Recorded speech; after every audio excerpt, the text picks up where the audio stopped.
Assalamu alaikum students. Finally, PPSC has announced a massive recruitment in education department. 2017 में last time recruitment हुई, उसके बाद से 18 में, 19 में, 20 में, इवन 21 में भी हम लोग ये सुनते रहे कि अभी आ रही हैं एजुकेटर्स की जॉब, अभी आ रही हैं, लेकिन कोई फाइनल और लीगल प्रोसीडिंग हमें नज़र नहीं आई। उन्होंने एक समरी प्रिपेयर की है जो मोर देन 16,000 एजुकेटर की जॉब्स के लिए बनाई गई है और इसको कुछ ही दिनों में एडवर्टाइज की सूरत में पब्लिश कर दिया जाएगा। तो ये एक अच्छी खबर है उन लोगों के लिए। इवन हम देख सकते हैं कि 17 से लेकर 21 तक तमाम लोग इस चीज़ का बड़ी बेसब्री से इंतजार कर रहे थे कि कब एजुकेटर्स की जॉब्स आ रही हैं। तो यहाँ से हमें एक पॉजिटिव सिग्नल मिलता है कि हाँ, एजुकेटर्स की जॉब्स जल्द ही आ रही हैं। अब क्वेश्चन ये है कि ये जॉब्स आएंगी किस फॉर्म से, क्या ये NTS से आएंगी या ये PPSC आए।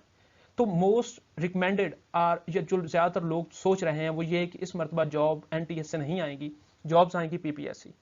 अगर PPSC से ये जॉब्स आती हैं तो पॉलिसी क्या होगी, ये क्वेश्चन उठ रहा है। और इसका क्राइटेरिया क्या होगा, एलिजिबिलिटी क्या होगी, पेपर पैटर्न क्या होगा। तो ये सारी चीज़ें जो हैं ये अभी तक तो टेंटिव हैं। जिन लोगों को थोड़ी बहुत इंफॉर्मेशन मिली है वो भी इस तरीके से मिली है कि कोई उन्होंने अंदाज़ा लगाया है PPSC के पास पेपर से, PPSC की जो एजुकेटर्स की भर्तियां हुई हैं, रिक्रूटमेंट हुई है रावलपिंडी के अंदर और मियांवाली में, वहाँ से।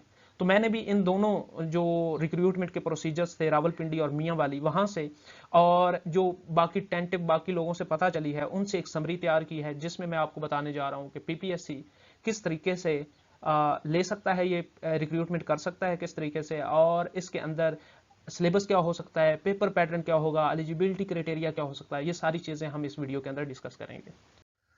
सबसे पहले PPSC की जो पॉलिसी मुमकिन हो सकती है वो, उसमें कुछ चीज़ें तो वाजे हैं कि एक तो डिस्ट्रिक्ट वाइज होगी, जो वैकेंसीज हैं वो डिस्ट्रिक्ट वाइज आएंगी। और अगर पुरानी पॉलिसी पे भर्ती होती है तो यूनियन काउंसिल के 5 नंबर भी होंगे। हमने NTS में देखा जो 2017 के अंदर रिक्रूटमेंट हुई थी उसमें यूनियन काउंसिल के 5 नंबर थे। इसी तरह इस बार मुमकिन ये है, मुमकिन बल्कि अथेंटिक यही है कि पब्लिक सर्विस कमीशन के जरिए ही जो है वो रिक्रूटमेंट होगी, नेगेटिव मार्किंग भी होगी। और यही वजह है कि नेगेटिव मार्किंग की वजह से इस फील्ड के अंदर कंपटीशन होगा NTS से ज़्यादा। और सबसे अहम चीज़ जिसका सारे बेसब्री से इंतजार कर रहे हैं कि B.Ed लाजमी होगा या नहीं होगा, तो B.Ed लाजमी नहीं होगा, जो अभी तक टेंटिव हमें पॉलिसी है उससे जो पता चला है। अब देखें पोस्ट डिफरेंट आएंगी और आपको पता है कि 14 की होती हैं ESC के अंदर, SC/SC के अंदर 15 की जॉब्स हैं और SSE के अंदर 16 की जॉब्स होती हैं। तो ये 3 डिफरेंट कैटेगरीज हैं जहां जॉब्स आ सकती हैं। और सेकंड ये कि हमारे पास अगर हम देखें तो साइंस है, आर्ट्स है और कंप्यूटर साइंस है। तो ये भी 3 डोमेन्स हैं जहां ये इनका क्वालिफिकेशन का क्राइटेरिया, इनकी सिलेक्शन का क्राइटेरिया डिफरेंट हो सकता है, लेकिन मेजर जो चीज़ें हैं वो सेम रहेंगी। तो हम सबसे पहले डिस्कस कर लेते हैं कि जो साइंस की जॉब्स हैं, साइंस की 14, 15 और 16 के अंदर जो टीचिंग की जॉब्स आएंगी उनकी क्वालिफिकेशन क्या होगी। ये क्वालिफिकेशन वही है जो PPSC ने रावलपिंडी और मियांवाली के अंदर जो एग्जाम मुनअकिद करवाए हैं उनमें थी। Master degree, BS honours, 16 year of education है इसमें, सेकंड डिवीजन के साथ फिजिक्स में, केमिस्ट्री में, बॉटनी, जोलॉजी, बियोलॉजी, मैथमेटिक्स और रेलिवेंट ब्रांचेस जो इनकी हैं, जो उनकी पॉलिसी PPSC की पॉलिसी PMS के थ्रू पड़ी हुई है कि कौन सा बंदा किस डिपार्टमेंट के अंदर अप्लाई कर सकता है। तो ये सारी जो हैं ये वैलिड डिग्रीज हैं, सिर्फ 16 ईयर ऑफ एजुकेशन है और ये एजुकेशन HEC की किसी यूनिवर्सिटी से होनी चाहिए, गवर्नमेंट के किसी इदारे से होनी चाहिए। ये क्वालिफिकेशन है साइंस के 14, 15 और 16 स्केल जो एजुकेटर की जॉब्स होंगी उनके लिए। प्रोफेशनल क्वालिफिकेशन, चूंकि ये वाला क्वेश्चन काफ़ी ज़्यादा सर्कुलेट भी कर रहा है कि B.Ed लाजमी होगा नहीं होगा, इसका क्या है। तो ये इसकी पॉलिसी जो रावलपिंडी और मियांवाली में रही है वो तो ये रही है कि ये एक प्रोफेशनल क्वालिफिकेशन है। जिन बंदों की, जो बंदे फाइनल हो जाते हैं, जो कैंडिडेट्स रिक्रूटमेंट के प्रोसीजर से गुजर के फाइनल लिस्ट में आ जाते हैं, उन्हें एक टाइम दिया जाएगा और टाइम डोमेन के अंदर उन्हें ये डिग्री जो है ये कवर करनी होगी। और इसके जब तक कि वो ये कवर नहीं करेंगे वो कंट्रैक्चुअल बेस पे होंगे, और जब वो इस चीज़ को कवर कर लेंगे तो उसके बाद उन्हें परमानेंट जो है वो इस जॉब के अंदर सेटलमेंट उनकी हो जाएगी। तो ये है इस हवाले से कि अब ये प्रोफेशनल क्वालिफिकेशन, ये कंप्यूटर साइंस हो, साइंस हो, आर्ट्स हो, सब में ये इक्वली एक ही पॉलिसी है कि ये कंट्रैक्चुअल बेस पे रहेंगे, ये साथ करते रहेंगे, जैसे ये कंप्लीट होगा तो उसके बाद परमानेंट करेंगे। रिटन टेस्ट का सिलेबस क्या होगा, 100 मार्क्स का टोटल पेपर होगा, 90 मिनट्स इसके ड्यूरेशन है, नेगेटिव मार्किंग होगी इसके अंदर। जो क्वालिफिकेशन रिलेटेड है, जैसे जो केमिस्ट्री, फिजिक्स, बॉटनी, जोलॉजी, इनमें से जिसका पेपर होगा 50% उस सब्जेक्ट का होगा और 50% जनरल नॉलेज होगा। और जनरल नॉलेज में इंक्लूड है पाक study, current affair, Islamic study और नॉन मुस्लिम के लिए एथिक्स हैं, इसी तरीके से जियोग्राफी है, बेसिक मैथमेटिक्स है और जो दीगर जीके का सिलेबस है पीपीएससी का, उसके अकॉर्डिंग जीके का पोर्शन होगा। तो यहाँ से हमें ये भी चीज़ क्लियर हो गई कि अब टोटल डिपेंडेंस जो है वो जो हमारा क्वालिफिकेशन है उसके ऊपर नहीं है, इसके साथ हमें जनरल नॉलेज को भी फोकस करना होगा।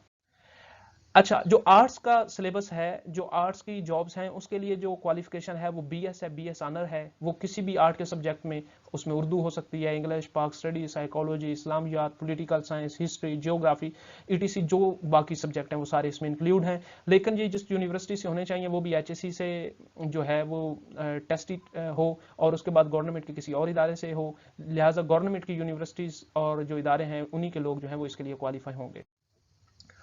सिलेबस इसका देखें तो इसका सिलेबस भी बिल्कुल उसी तरीके, बल्कि यहाँ पे क्वालिफिकेशन की जगह पे 100 मार्क्स का होगा। और इसमें जो हमें देखने को मिला है, जो प्रीवियसली पेपर हुए हैं उनके अंदर जो आर्ट्स का पेपर था वो तो टोटली जनरल नॉलेज बेस्ड था। उसके अंदर 100 के 100 एमसीक्यूज, उसमें कोई qualification related MCQs, even though portion होता है जब उसको आगे फर्दर प्रोसीड किया जाता है, लेकिन वाजे तौर पर हमें नजर नहीं आया कि इसके अंदर ये वाला जो पोर्शन है ये क्वालिफिकेशन का है और जो सेकंड पोर्शन है जीके का है। बल्कि एक पेपर का एक ही पैटर्न रहा है जिसके अंदर ये टोटल यही महसूस हो रहा था कि ये जीके का पेपर है। तो ये आर्ट्स का जो सब्जेक्ट्स होंगे उनका सिलेबस होगा। एज क्या होगी? एज मेल के लिए 20 to 30 ईयर है, 5 ईयर जो ऑलरेडी गवर्नमेंट एम्प्लॉयज हैं उनके लिए एडिशनल है तो 35 ईयर्स हो गई। इसी तरीके से फीमेल के लिए 20 30 और 8 ईयर एडिशनल हो गई तो 38 जो ईयर्स हैं वो हो जाएगी। बाकी जो एज पर पीपीएससी पॉलिसी है उसी के मुताबिक जो है एज डिटरमिन की जाएगी। जेंडर, अब यहाँ पे थोड़ा जेंडर वैसे तो बॉयज स्कूल के लिए मेल होंगे, मेल ट्रांसजेंडर भी हो सकते हैं, गर्ल्स स्कूल के लिए फीमेल होंगी और फीमेल ट्रांसजेंडर भी हो सकते हैं। यहाँ एक चीज़ याद रखिएगा, कुछ स्कूल अभी जो हैं गवर्नमेंट के ये मिडल मॉडल हो चुके हैं, सॉरी। अब मॉडल जो स्कूल सिस्टम है, जिन स्कूल का जो दो स्कूल्स किसी इलाके में किसी गांव में थे, फर्ज करें एक बॉयज़ का था और एक गर्ल्स का था और उनके दरमियान में डिस्टेंस 1 किलोमीटर से कम है, तो उन दोनों को कंबाइन करके मॉडल स्कूल सिस्टम कर दिया गया है। और मॉडल के अंदर मेल टीचर नहीं जा सकता, टोटल रिक्रूटमेंट फीमेल टीचर की होगी। तो ये चीज़ भी वाज़ेह है कि अगर 16,000 जॉब्स आ रही हैं तो उसमें मोस्ट ज़्यादा जॉब्स जो हैं वो फीमेल की होंगी, क्योंकि मॉडल स्कूल सिस्टम भी काफ़ी ज़्यादा है पंजाब के अंदर और उनमें टोटल रिक्रूटमेंट जो है वो फीमेल की होनी है। तो फीमेल को एज है इस पे, इसलिए वो इसकी जो है प्रिपरेशन के दौरान और ज़्यादा फोकस करें कि उन्हें एज है और उनके मैक्सिमम चांस हैं कि वो हो जाएं। कुछ इंपॉर्टेंट नोट्स हैं यहाँ पे, इनको देख लें कि एक तो डोमिसाइल के हवाले से ये इंपॉर्टेंट था कि चूंकि डिस्ट्रिक्ट वाइज जॉब्स हैं तो डोमिसाइल इसमें जो है वो बहुत मैनी रखता है। अगर किसी ने अभी तक डोमिसाइल अपना नहीं बनवाया तो वो जॉब्स से आने से ऐड के आने से पहले पहले बनवा ले, क्योंकि पीपीएससी की कुछ पॉलिसीज हैं जिसके अंदर अगर डोमिसाइल है और या आपका जो ट्रांसक्रिप्ट है, किसी भी डिग्री है कोई आपकी प्रोफेशनल जिसके बेस पे आप अप्लाई कर रहे हैं, वो अगर आप एडवर्टाइजमेंट के बाद उसकी कोई इशूइंग डेट है तो फिर वो काउंट नहीं होती और बंदा एलिजिबल नहीं रहता। तो इसलिए ज़रूरी है कि अगर एलिजिबिलिटी को बरकरार रखना है तो डोमिसाइल को अभी बनवा लें, चूंकि ये डिस्ट्रिक्ट वाइज है तो इसलिए फिर यहाँ पे डोमिसाइल बहुत काम आएगा और इसके बगैर बंदा एलिजिबल नहीं रहेगा। 4 एडिशनल मार्क्स मिलेंगे अगर आप अपनी तहसील के अंदर, डिस्ट्रिक्ट में अब आपको पता है डिफरेंट ऑलमोस्ट 4 से 6 जो है वो तहसील हर डिस्ट्रिक्ट में होती हैं या इससे कम ज़्यादा भी हो सकती हैं। तो अगर कोई शख्स को कैंडिडेट अपनी तहसील के अंदर अप्लाई करता है तो उसे 4 एडिशनल मार्क्स मिलेंगे। पहले ये यूनियन पे था एनटीएस में, अब मालूम नहीं कि ये यूनियन पे करेंगे, यूनियन के 5 नंबर थे वो भी देंगे या नहीं देंगे। हाँ, अगर तहसील पे करते हैं तो तहसील के 4 नंबर बनते हैं जो टेस्ट और मेरिट लिस्ट में फाइनल पे आपका जो ट्रांसक्रिप्ट है या फाइनल आपकी मार्कशीट है उसमें ऐड होते हैं। और जिन लोगों के पास प्रोफेशनल क्वालिफिकेशन जैसे मैंने बीएड और एमएड का कहा वो नहीं है, वो कंट्रैक्चुअल पीरियड पे होंगे और अगर वो उस कंट्रैक्चुअल पीरियड के अंदर कंप्लीट कर लेते हैं उसको अपनी प्रोफेशनल क्वालिफिकेशन को तो वेल एंड गुड, वो कंटिन्यू रखेंगे। और अगर वो कंप्लीट नहीं करते तो उनको फिर जो है वहां से टर्मिनेट भी किया जा सकता है। कैंडिडेट्स सेंटर और वेन्यू को चेंज नहीं कर सकते क्लोजिंग डेट के बाद, ये इंपॉर्टेंट है। ये चूंकि आपने पीपीएससी के बाकी एग्जाम्स में भी करते हैं अप्लाई तो आपको मालूम होगा कि आप जो डेट है ड्यू डेट उससे पहले पहले जो चेंजेस करनी है एप्लीकेशन में वही कर सकते हैं और उसके बाद चेंजेस नहीं कर सकते।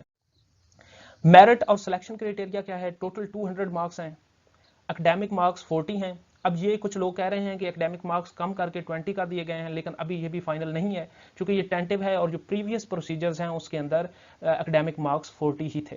जो रिटन टेस्ट है उसमें जितने मार्क्स आएंगे उसको इस फार्मूले के तहत 2 × 50% टोटल, इस फार्मूले के तहत उनके रिटन टेस्ट के मार्क्स निकाले जाएंगे। इंटरव्यू के मार्क्स 100 हैं और क्वालिफाई करने के लिए 50% मार्क्स होना जरूरी है। 10 एडिशनल मार्क्स हैं जो सन एंड डॉटर्स हैं सिविल सर्वेंट्स की या जो शोहदा के बेटे हैं उन लोगों के लिए ये कोटा होता है पीपीएससी और एफपीएससी के अंदर। तो टोटल इस तरीके से अगर आप इनको ऐड अप करें 40 और फिर 100 है यहाँ पे, इसका निकालें एवरेज और 10 ये भी ऐड करें तो टोटल जब मिलेंगे ये 200 मार्क्स बन जाए। इंपॉर्टेंट नोट देखिएगा, ये वाला जो अभी मैंने सारी पॉलिसी डिस्कस की है ये पीपीएससी की 2019 की एजुकेटर पॉलिसी है, जो मियां वाली और रावलपिंडी के अंदर टेस्ट हुए थे वहां पे ये पॉलिसी इंप्लीमेंट की गई थी। और चूंकि एक मरतबा एक इदारे ने एक पॉलिसी बनाई है तो मुमकिन चांस यही है कि वही पॉलिसी जो है वो फ्यूचर में कैरी करें उसको और उसी के तहत वो अपने जो बाकी रिक्रूटमेंट के प्रोसीजर्स हैं उनको कंप्लीट करें। तो ऑलमोस्ट सेम रहेगी। आप लोग अपने डॉक्यूमेंट्स को तैयार रखें और अपने टेस्ट की प्रिपरेशन स्टार्ट कर दें। कंपटीशन बहुत ज़्यादा है, नेगेटिव मार्किंग है, इन तमाम हालात को मद्देनज़र रखते हुए आप अपना बेस्ट पुट करें। जो साइंस के स्टूडेंट्स हैं वो अपनी जो प्रोफेशनल है डिग्री क्वालिफिकेशन वाली उस पर कॉन्सेंट्रेट करें, उसका 50% होगा। जीके और न्यूज़पेपर्स को देखते रहें, उनको पढ़ते रहें। मैंने चैनल के ऊपर काफ़ी ज़्यादा वीडियोस जो हैं वो दी हुई हैं जिसमें मैंने जीके के ऊपर भी कॉन्सेंट्रेट किया है कि किस तरीके से प्रिपेयर करना है, और इसी तरीके से फर्दर वीडियोस आती रहेंगी। केमिस्ट्री के हवाले से भी आती रहेंगी क्योंकि मेरा सब्जेक्ट केमिस्ट्री है और उसकी भी एक जो सीरीज़ है वो चल रही है साथ साथ, और बाकी जो जर्नल चीज़ें हैं, करंट अफेयर है, जीके है, उसकी वीडियो भी आ रही हैं। लिहाजा चैनल को सब्सक्राइब करें, बेल आइकन को प्रेस करें ताकि आपको एक तो जॉब की फर्दर अनाउंसमेंट्स मिलती रहें और दूसरा ये कि आपको अच्छा और हाईली ऑथेंटिक कंटेंट मिलता रहे। So best of luck, preparation start करें। खुदा आपका हामी नासिर हो। खुदा हाफिज़।